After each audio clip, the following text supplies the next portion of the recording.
growing up in the country, I guess I was aware of the fact that you can achieve a lot more out of a house and the comfort of living by building smartly. And this block is an unusual block. Yes. So, to say the least, it's a small block. How many square metres is it? 278 square metres. 278 square metres. You're close to the coast. Yes, we within a cave. See in the background, we can see the ocean. Yeah. So, and the block is, how wide is the block? Oh, I can't remember. It's not that wide, so yeah. About 12 metres wide, I think, from north to south. Yeah. And also down one side you've got a drop off of about like 6 to 8 metres. Yes, down one side. yeah, so on the south side, and also there's a bit of a slope at the back as well that we had to retain. Slope at the back, and we're on a corner of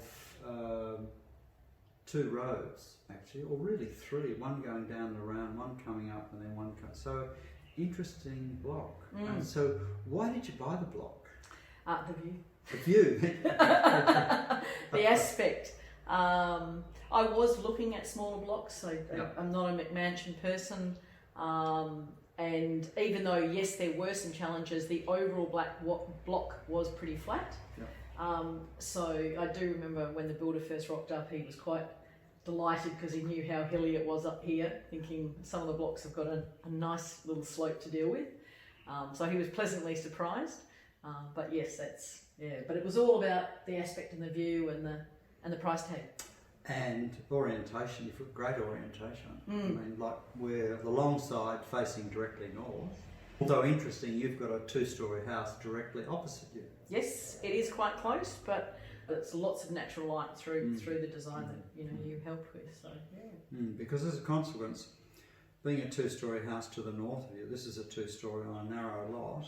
You've decided to go reverse living, so all the living areas up top, plus the master bedroom, and downstairs you have another 2 bedrooms, another living area, and also another bathroom, a kitchenette or future kitchenette. Yes. And a laundry downstairs, as well as a laundry actually in your ensuite as well. So you can there's the provision. So if we ever separate them and make them literally 2 apartments. Which is certainly later in life if I want to rent it out and go travelling, that's brilliant. And so it's future proof from that point of view, so you can get an income.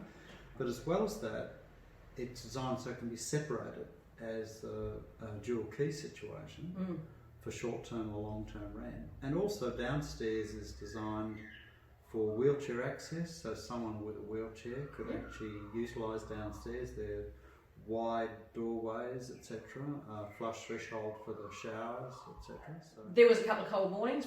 Up till now we haven't had any heating or cooling other than a fan in the bedroom.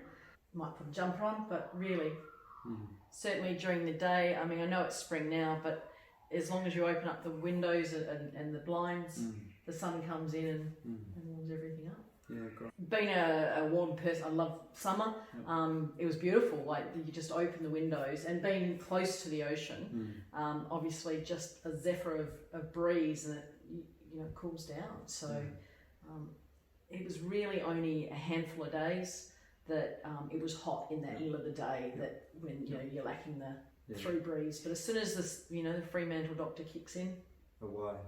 It cools down. The vertical mass is so important in this building for cooling because it will absorb the extra heat through the day, and then at night that breeze going past that vertical mass will strip the superficial heat out of the surface of the mass, so the mass can't build up too much. You've managed to use pretty much every inch of this block because it's not a big block of land. What I've done is we made a little tier at the front because again the block at the front there was a slight slope, and we've got a big verge. So what I've done with the verge is WA natives, all prostate, so all low growing, good for coastal, which is great, and colour schemed. And then I've got a little veggie patch, so that's my out the front. Spent some, invested in building up the soil before I planted, and also added a worm farm to deal with compost to build up the quality of the soil. So I've got edibles all producing out the front, and then out the back being small, it's really neat in the fact that we've paved it in a cool grey, put some wicking beds in and small plants and gone vertical with passion fruit vines and so forth. So, yeah.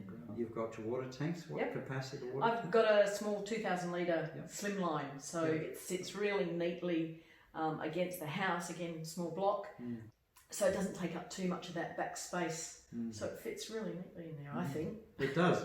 Well, I also noticed that you are starting a hydroponic system right next to it. Again, A project that I've given again my pet partner, Yeah. and he's building it for me so that I've got it for summer. And no, we haven't had any massive heating or cooling, but just running it with what we've got, and our energy bill for the year was under $230 for the whole year. Under $230. Yeah. Yeah, and that's with a teenager downstairs. Yeah, he's here half the time. So yeah, so 62 cents a day, I think I worked it out. Yeah, We do have a small battery, so that stores. But what I was doing to help the passive solar during winter was we've got underfloor heating in the bathroom. Yes. So when the sun's out, about 10 o'clock in the morning, I'll turn the floor on, and by 3 o'clock I turn it off. Yeah. And that just gives that little bit more warmth in the floor. Bring it through. So smart move, because what happens is those electrons which you're producing through the PV system, you're then putting them into the mass of the floor, because in your wet area bathroom is on the south side, you can't get sun in there. So therefore, interestingly, that you're using your floor as a battery to store heat. Electrons then get the knock-on effect, getting the molecules to vibrate and storing that in vibrating molecules in the floor of the bathroom. So very good. When the sun's out, the battery fills up Yeah. by about 10 a.m. in the morning, really. Yeah. So it's not about, putting it back into the grid. Yes, you get some credit, but it's not a lot. So I tend to try, when possible, run anything high electrics during the day.